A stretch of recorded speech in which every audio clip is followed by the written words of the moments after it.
by Cobra Smart. Now that's Brainergy by Cobra Smart.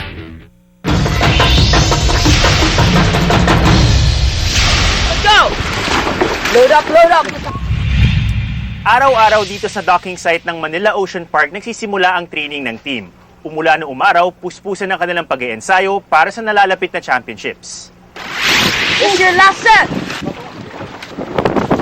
Mahirap talaga yung training dito sa Dragon Boat dahil ando na synchronize kailangan. 9, 2, 0, 1, 2! May kasabihan nga, if it's time to play, we play hard.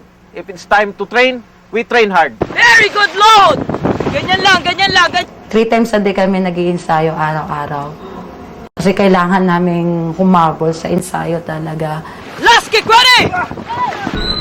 Doon sa Manila Bay na mahirapan ka talaga, unang-una, yung alon, sunod yung dumi ng Manila Bay. So kailangan paglabanan mo talaga yung dumi ng Manila Bay dahil hindi mo maiwasan tatalik sa mukha mo yung mga dumi roon. Nagsasagwan po kami sa umaga and then yung pangalawa, nagbumababa ulit kami sa tubig. Kung hindi po dito posible sa Manila Bay, kung masyadong mataas ang alon, pumupunta po kami sa pool. Last day!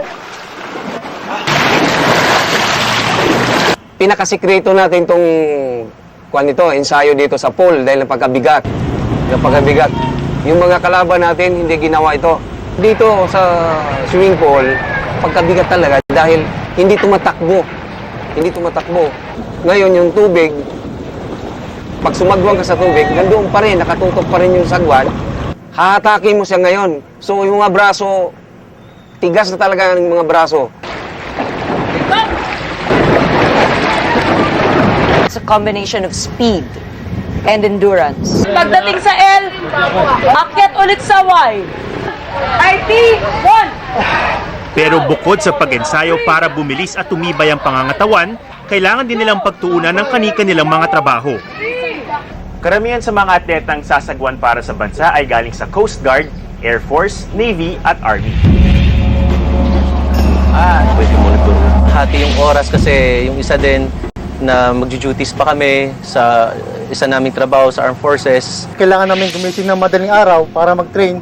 Then after that, sa hapon naman, kailangan namin mag-duties. Mag-iensayo kami, gigising kami ng 4, mag-iensayo ng 5 or 5:30, tapos 6 or 7 matatapos na, pupunta ng Army.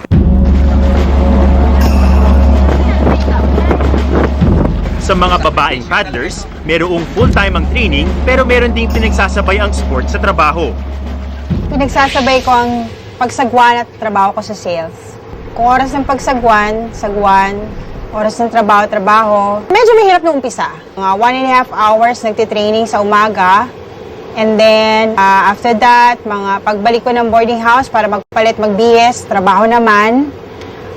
About 5 hours naman ako magtatrabaho.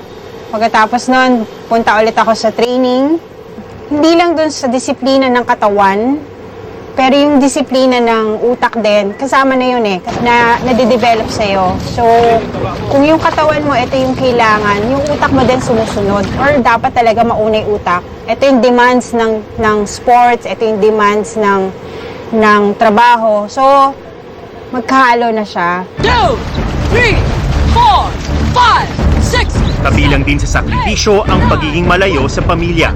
2, Mas mahaba kasi ang time namin sa ensayo kaysa pamilya namin. Yung mga pamilya namin, napaka-supportive naman kasi alam naman nila na yung ginagawa namin is hindi lang para sa kanila, kundi para sa buong bayan. Alam mo na, after ng mga sacrifice na yun, merong kang goal. At yung goal na yun, hindi siya imposible. Sa aming pagbabalik, alamin natin kung paano nagsimula sa pagsasagwan ang mga world champions. Kanila kasi nung kalahati ng bangka, nung dati 2005, at galing po din siya. So, di namin talaga alam totally kung ano yung Dragon Boat. So, gawa namin, parang first times nakarinig sa team sports daw. So, sabi namin, why not? Nung una, parang ayaw ko kasi masakit sa katawan. Parang nakita ko yung mga kasama ko, yung magiging kasama ko, pagdating ko, ang lalaki ng mga katawan, macho. Lahat kami paddlers, walang superstar, walang MVP. 1, 2, 3.